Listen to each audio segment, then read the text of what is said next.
As we were talking earlier before this, I think the community probably knows more about me than they probably want to. I was teasing and I'm like, I may as well just put the key to my door into the front mat and let everybody kind of wander through the house and, see what's in the top drawer.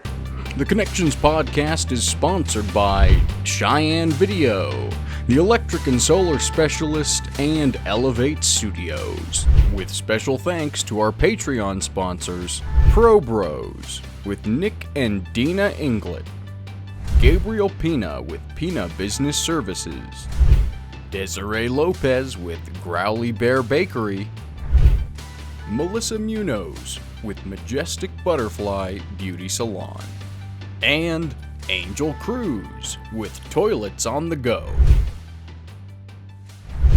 How's it going, everybody? I'm Landon Medina with Connections, and we're here with Mayor Orr. Mayor Orr, thank you so much for joining us. You're welcome. It's a pleasure to be here. Good to see you again. Thank you. Yeah. This time I'm not running up on you on a Facebook Live. No, that was great. It was wonderful. Well, thank you. So, hey, I would just like to. So the whole purpose of this podcast is just to give people a chance to tell about who they are and not really what they are as a candidate. Sure. So I would like to know a little bit about you and who is Mayor Orr? Well, thanks. I appreciate this because especially I think once people are elected into office, we forget that the candidate or the person in office is actually a human and they actually had a real life maybe before they put themselves on the ballot. And so I was raised in Casper, Wyoming. I'm the oldest of 4 kids. I went to the University of Wyoming, worked out in Washington, D.C. for then U.S. Congressman Craig Thomas, and decided I didn't like D.C. I wanted to move back to Wyoming, so came back, moved to Cheyenne, raised a family.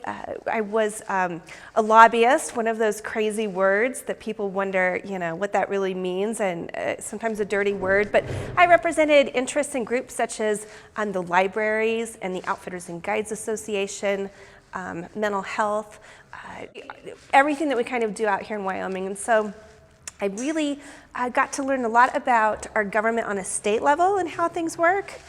And then raised my kids. I was basically a stay-at-home mom because I worked for myself, which was great. So I could stay at home and raise them, but go to meetings and travel the state. So that was really great. And I thought about running for city council and tried my hand at that.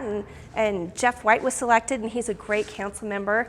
And then, so this was like a year before I ran for office. Okay. So Mr. Jimmy Valdez passed away suddenly in our ward, and so there was a sudden opening for an appointment. And so I put my name in the hat for that, and I did all this research on city government and realized there was so much about our city that I didn't know in the budget and how things really work. And so it really intrigued me. And I was on the board of trustees for the Cheyenne Regional Medical Center, also at the time volunteering. I was a little busy. Well, I was kind of busy. My kids didn't need me anymore. They were all driving, and they were, so I was trying to fill my time because my golf game was not getting any better. But I was at a meeting, and it was actually County Commissioner Troy Thompson reached over and leaned over during a meeting, and he said, "Hey, good luck in your race for mayor." And I said, "Race for mayor? I'm just going to run for city council. I still like this." He said, "Well, that's not what we're hearing." And so that planted kind of the bud and the idea that, wow, people are talking and they're thinking that I might run for mayor. And I thought, maybe it's time for a change of pace for me because as probably our community knows, it's a full-time job. We don't have a city administrator. We don't have a city manager. Again, my kids were growing. And so I decided to put myself out there. And as we were talking earlier before this, I think the community probably knows more about me than they probably want to. I was teasing and I'm like, I may as well just put the key to my door into the front mat and let everybody kind of wander through the house and, see what's in the top drawer. Yeah. Because we don't have a celebrity here. No, apparently, I know, in social media, it's just like, it's just, and that's, I guess, what I want to talk about with being human, is that, especially being mayor, I have to make decisions, so many every day. And that means not everyone is going to be right. It's everyone's not. gonna be happy. And not everybody's going to be happy. Not every decision is going to be right. And do I have regrets? Of course. I have said some things that I would love to take back, but once it's out there, it's out there. Yep. And so, Especially for you. I know, and yes, I've made mistakes, and hopefully I've learned from them. That's kind of the key. And I think I've learned from the mistakes, but I think that I've also shown that I'm human and I have emotions. And it's a tough job. And again, not every decision is going to be right, but what is really sometimes the upside of making a wrong decision is knowing that didn't work. We trialed that. We failed at that. And so now we have to do something different. Yep. And, I would love to meet the person out there in our community whose life is perfect. And I'll buy coffee, and I want to know how they do it.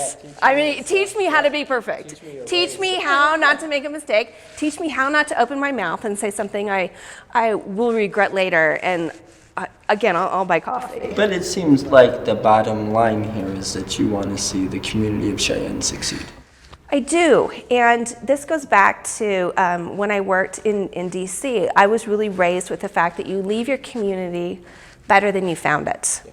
And timing is kind of everything in our lives. And in fact, Amy Serdam, who was my opponent in the first race, she actually attended my wedding. We were friends, and then we were opponents, and then we were friends again. And what we really talked about was that timing is everything. And she realized that this probably wasn't the time in her life to serve, but certainly she's serving our community hugely in these COVID times.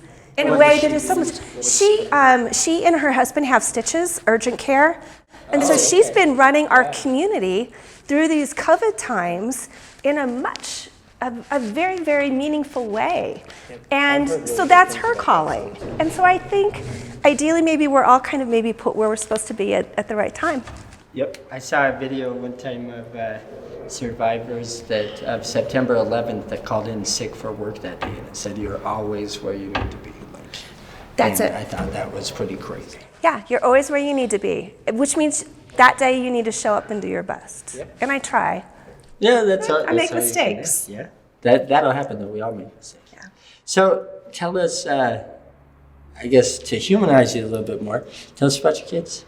Oh my gosh, we're all proud of our kids, aren't we? My daughter is 23. She got her Master's of Law this past year in a degree called Compliance and Ethics. And so she is a compliance officer with a cannabis company in Colorado. Nice. And yeah, absolutely. And it's kind of a quick story about this and about making sure that you take the moments when you can. She decided not to walk during her undergraduate graduation over at the University of Wyoming, where she had 2 majors and she worked full time. She decided to wait until law school to graduate.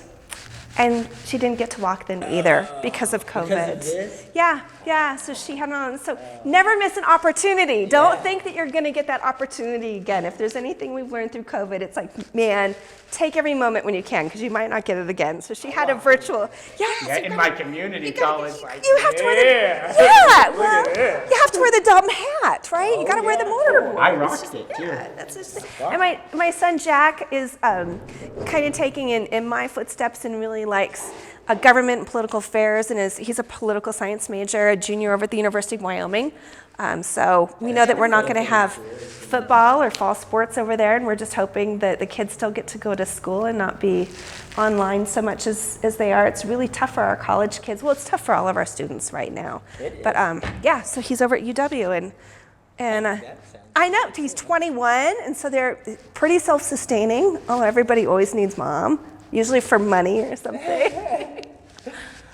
So you got a 23-year-old and a 21-year-old, yeah. Older girl, younger son. Yeah. And so I got a 4-year-old and a 2-year-old, older girl, younger son. Good luck to you, I'll tell you. But it goes fast. Start saving now.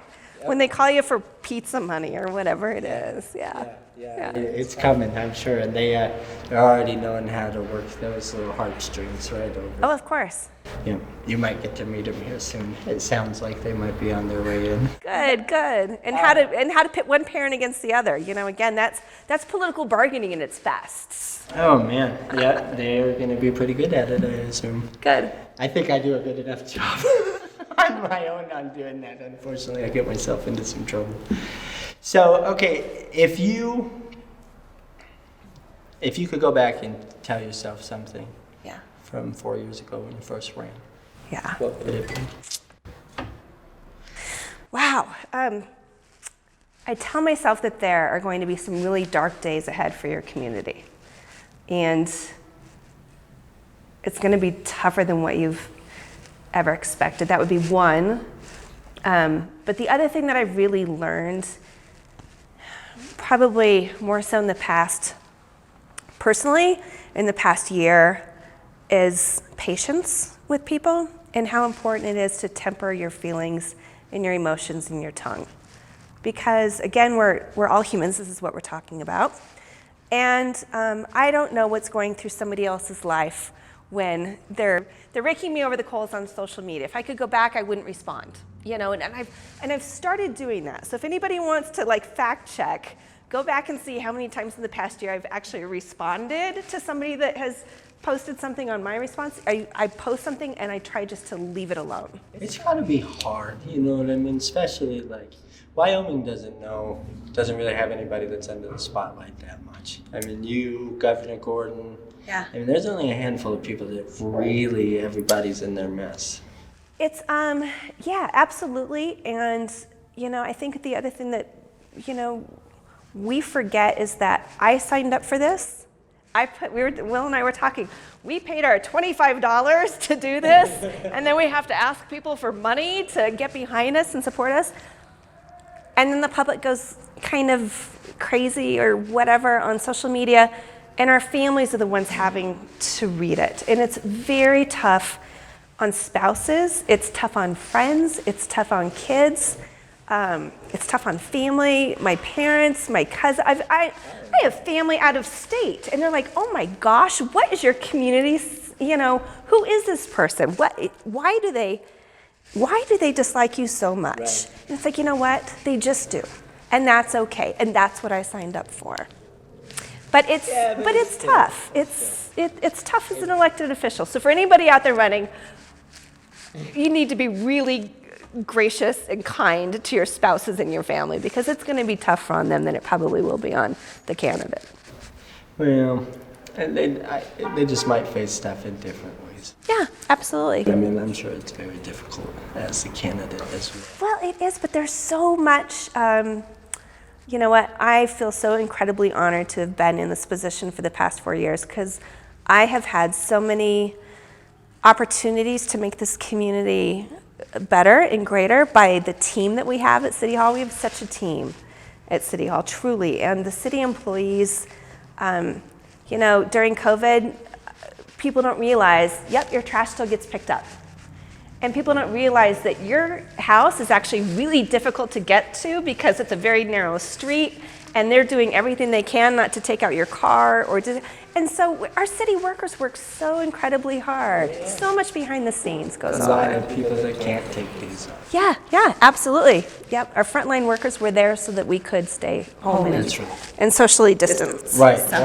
That's cool. It's always cool when a leader gives that recognition, I guess, to the people who are putting in that hard work. Yeah. Our city employees are just the best. That's awesome. Okay, let's take this two ways. Sure. So you're running again. Yes. I want to know your plans if you win, your future plans, or if you lose. Future. Yeah. So, if I win, we have so many projects on the table right now. It's unbelievable. So if I win, my calendar's already full, as is the city's. We've got so many great developments that are taking place. We've got great housing developments. We've got great businesses that are coming here. Families are coming here, especially with these COVID times. They're realizing that they can work anywhere. And so why not move someplace where we've got a good school system, you can socially distance, it's pretty isolated. I've always said we've been like socially distancing since it was popular and people knew what it really was. That's just Wyoming. Yeah, that's just Wyoming. And so we've been doing that, but so we have a lot of great things. I'll continue with the Fight the Blight campaign, which has been really good. We've been taking down, so Fight the Blight, it was getting, really addressing abandoned and vacant buildings in our community and homes. So the Cary building that was scraped and is now our courthouse, that used to be a really abandoned and dangerous building.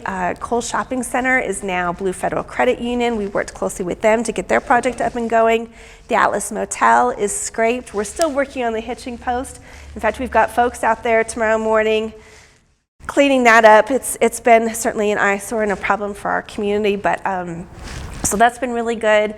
We continue to work on roads. There will always be potholes. We've learned a lot as far as road maintenance, and we've got a good trajectory as far as a plan and a program for that. Yeah, but the roads, I know. Yeah, the roads, and but it's always going to be the roads, and having met so many mayors from around the country, Cheyenne's not unique. It's especially with our weather patterns and our low taxes. We're really fortunate that we have low taxes, which means we only have so much money to go so far. Yep. And in working with City Council, we've done a good job as far as balancing out the budget, but we've got some really great, exciting things on the future. And so if I'm reelected, it's going to be keeping the same team that I have and moving forward, because we really have a good strategic plan.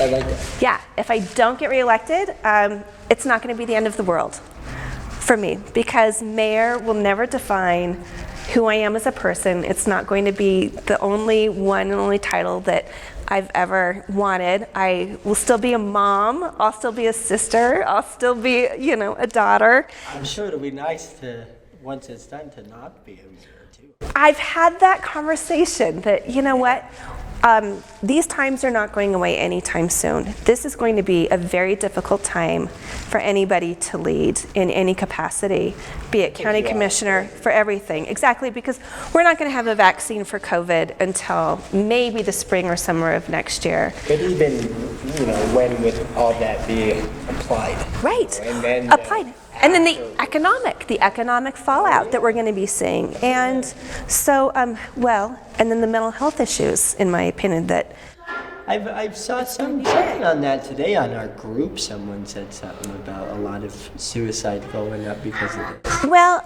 yes, and in fact, what I've directed my team to do, we can apply for COVID funds with the state, and I'm asking for a significant amount of funding to assist with mental health services for people that don't have health insurance to cover counseling, because self-isolation is not really great for people. And the other thing is that we have kids in families where they feel more safe at school than they do at home. And then, in fact, in my office, we were talking about a kindergartner starting kindergarten this year, and she was on the lower end she was a young kindergartner. And the mom decided, I'm going to hold and wait, because it's going to be so confusing for kindergartner to start school, try to meet friends while socially distancing, whatever that means. That's what and then if it's closed down, what does that mean? And so perhaps just wait a year, perhaps just take a year off. But and then, oh my gosh, our athletics. We're seeing that with the University of Wyoming, fifth-year seniors, where this was going to be their last year to suit up and play for the University of Wyoming, and be it soccer or be it football, and that's hard on kids' psyche. Sometimes sports are the only things that keep kids going to class, and so I think we're going to have a long-term fallout, if you will, as far as what's happened in 2020. There will be a really large aftershock, in my opinion. Yeah. What are you most proud of during your term? Oh, wow. I have to say that I'm most proud of the development and the fight the blight, the cleaning up of really dangerous buildings, abandoned homes. There were drugs being dealt out of them. We were able to work both with the property owners and, with the city to get things torn down and cleaned up. I think that together we've cleaned up a lot, and it took some political will because we're all very much, and I am too, a private property rights person. Yeah, for sure. And so it takes some teeth to say, you know what, we have laws and ordinances, and you're not doing it. You have a trailer court with trailers that have no water and no electricity, and you're renting them out still. How is this right? And having them taken down. And so I'm most pleased about that. I think I've really helped clean up the community a bit. I love that. Yeah. That's really cool. Audience, do you guys have any? I mean, I've never sat down with a mayor before like this. So do you guys have any questions? I go. Yeah. Talking about mental health, Cheyenne seems to have a shortage of psychiatrists. Yeah. Is there any way to attract psychologists up here to practice, even if it's from Fort Collins, or even a part-time, a couple days a week? I've noticed getting mental health sometimes is just as difficult as making the time doing and all the payments. It's sometimes actually getting an appointment is difficult. I'm a small business owner. We understand mental health. Right. Absolutely, and I'll tell you this, prior to my current day job, one of my clients was the Wyoming Behavioral Institute and the community mental health centers. And this was 20 years ago, and this is nothing new. There's been a national shortage of psychiatrists and a national shortage of psychologists. And then we've got rural Wyoming. And so fortunately, and this is where COVID has actually helped, it has forced providers to become technologically savvy. It's forced them to go online. And I've experienced that myself, where I've had to have an appointment via Zoom call with a healthcare provider. And thank God for that, because that's how we're going to get mental health. It's not always the best, but it's still better than nothing. We call it telehealth, but anymore it's Zoom health. And so that's exactly what it is. The other thing that we can do, and I think address better, is reciprocity when it comes to licensing. So if you're licensed in Colorado, in my opinion, if you've met their standards, you should have a reciprocal license in Wyoming so that you can help us out. Instead of having to jump through more hoops and more testing and more paperwork to become licensed in 50 states or another couple states, I think reciprocity with mental health care providers is so critically important. Yeah. One question that I had, Mr. Slade Rain brought this up when he came on for our interview. If you haven't met Slade, this is Slade. Good to see you. Slade is Mayor Orr. He's talking about the city and the county taking steps towards encouraging developers to be able to build more affordable housing. Mm-hmm.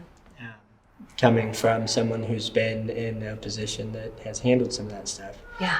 What do you think on that? Well, I think I've got two positions on this, and there's actually been legislation at the state level that has basically said, okay, communities, you cannot force developers to have a certain percentage be below or above a certain level, as far as, what the take-home income was. And this came out of Teton County, where, of course, there's no such thing as affordable housing, in my opinion, in Teton County.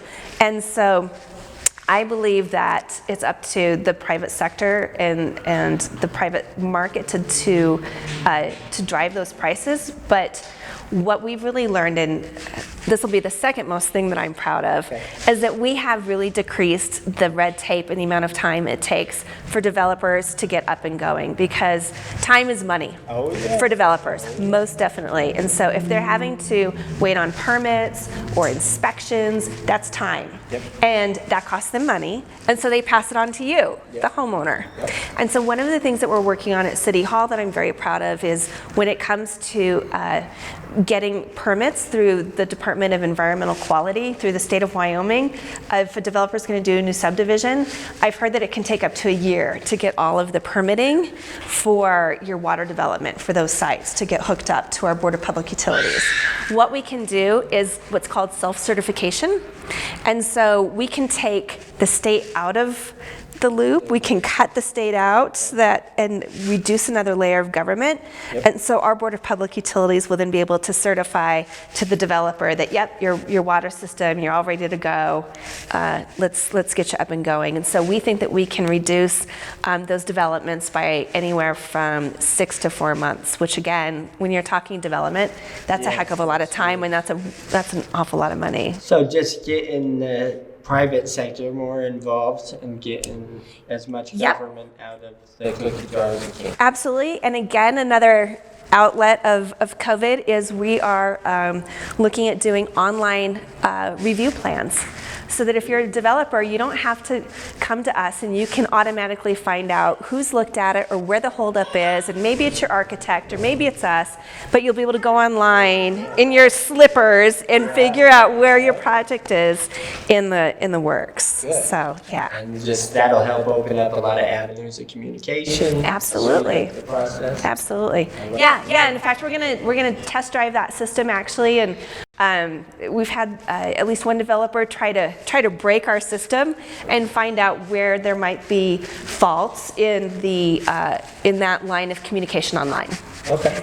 Yeah, I mean, whenever you put up a new website, sometimes there are kinks and links that don't work, and so he's willing to help try to break us, if you will, to figure out where things get bottlenecked. Yeah.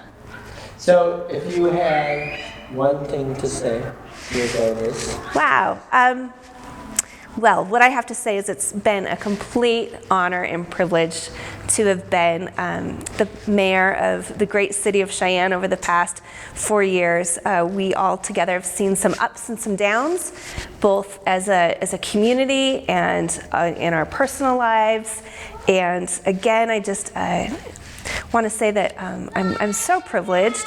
And if you have questions of me, reach out whatever way that you can. I'm happy to meet with folks, but I really hope that you'll give me a shot at another 4 years and get out and vote. We've got great candidates out there, and I also want to say I'm very proud of all the candidates that have signed up. It takes a lot to put your name on a ballot. It takes a lot to step up and serve, and so I wish everyone the very best on August 18th, not even a week away. That's awesome. Thank you, guys. Thank you so much.